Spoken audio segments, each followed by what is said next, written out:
Hey guys, I arrived in Scotland, the highest peak in Great Britain is here in Scotland. It's a little bit over 1,300 meters above sea level.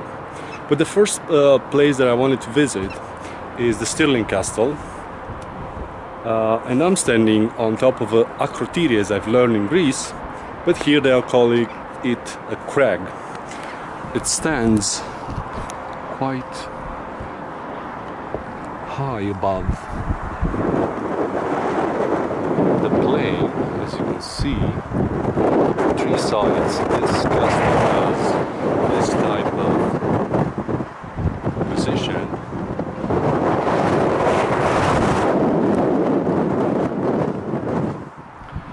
And it started to be built in the 12th century. When I was coming here, I had in mind the movie Lionheart with William Wallace, but I found much more than that here. So let's try to cover as quickly as possible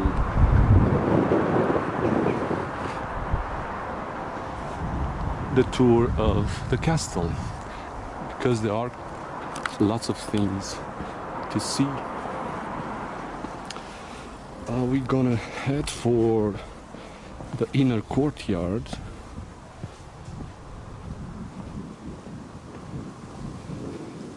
That is here to the right. As I said, it started somewhere in the 12th century, but most of the buildings today are royal buildings that we're gonna see here in this inner courtyard. And most of them were built between the 15th and 16th century. And the oldest buildings are this one. That was built by James IV, King of Scotland. Is the oldest building. Also, that part was reconstructed because it was destroyed in a huge fire. And opposite is the Great Hall. It was built also during the reign of James IV, but it took 10 years. He didn't see it finished. On top of the roof, you're gonna see the royal symbol, the lion, also in a unicorn image. Actually, the image and the symbol of unicorn, it's present all over Stirling Castle. Inside this great hall, which was back then in medieval times, was the biggest hall in Scotland.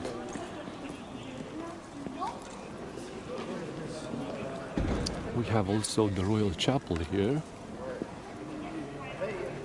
It's a bit newer. It hosted also the baptism of James VI and Henry, the son of James VI.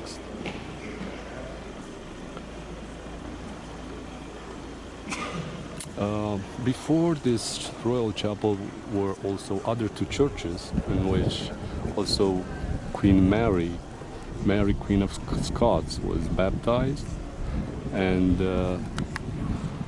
her son James VI also.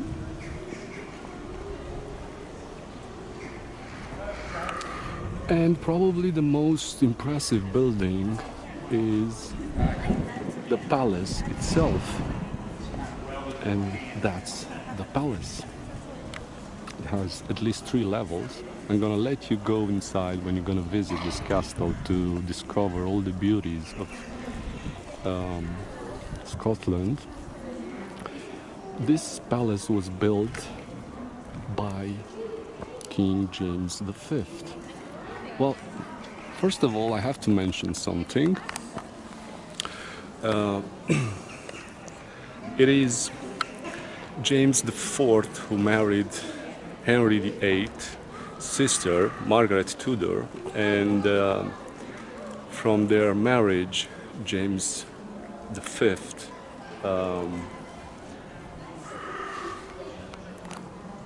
James V is the son of James IV and Margaret Tudor. So they united the both royal lines, the Stuart and the Tudor lines. There are some carvings on this side.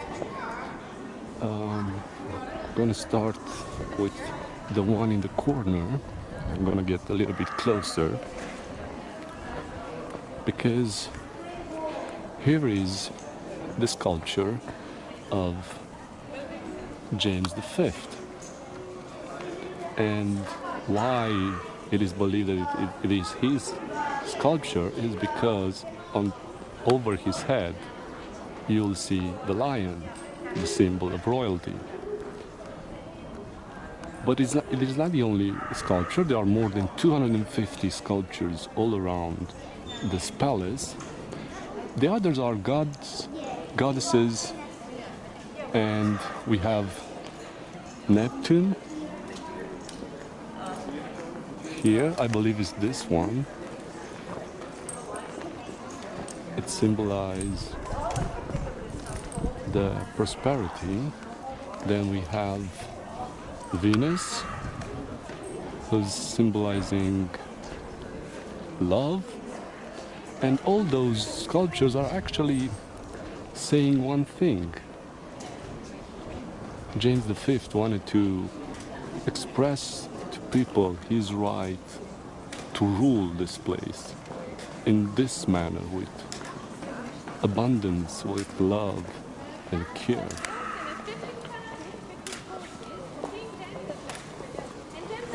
Let's continue.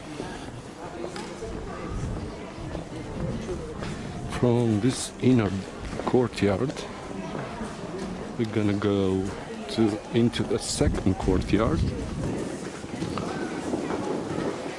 As you can see, the carvings and the sculptures are also on this side.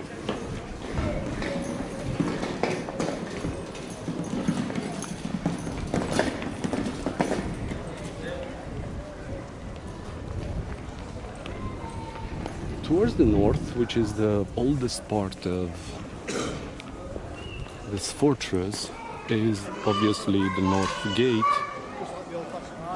Over there you have also the kitchens. Here there's a battery that looks towards the northeast,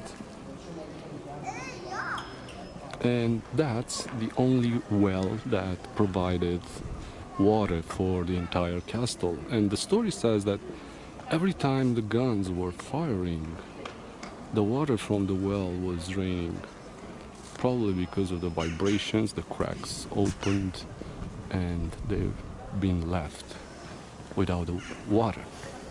I want to show you something also pretty interesting.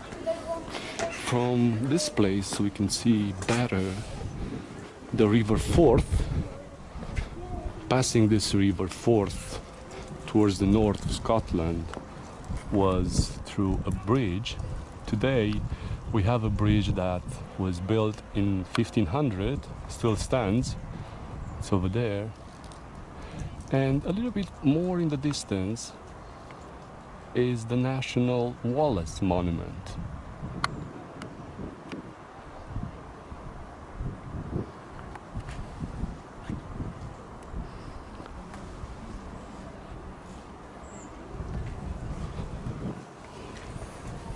Maybe you wonder yourself why the Great Hall has a different color. Well, the entire complex and all the royal buildings are built in sandstone. So it is a weak material for water, wind and moisture. So they plastered in order to be better preserved.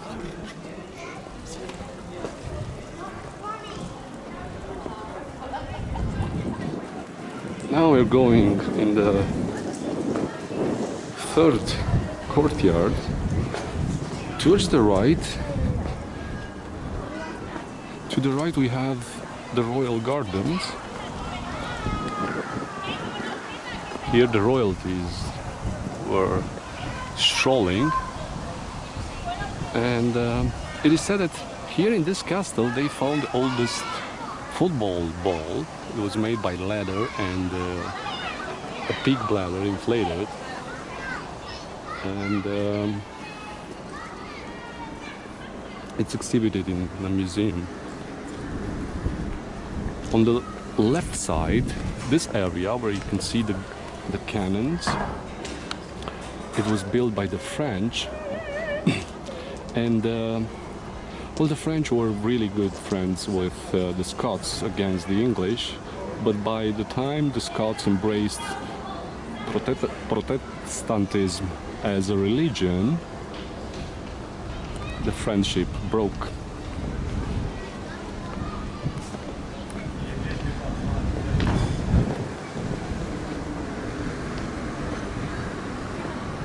And the final courtyard towards the exit.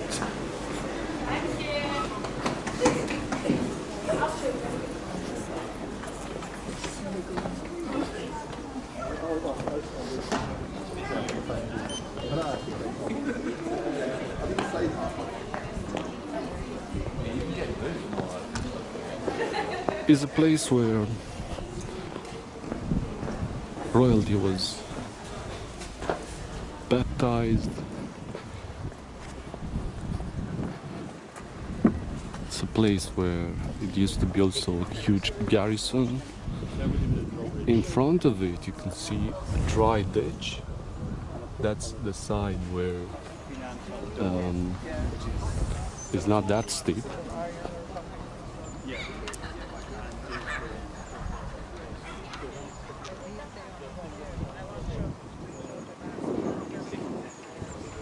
Over there you have the statue of Robert the Bruce.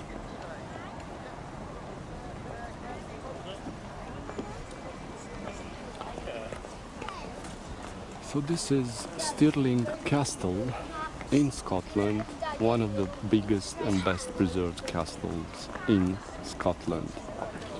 I'll see you next time.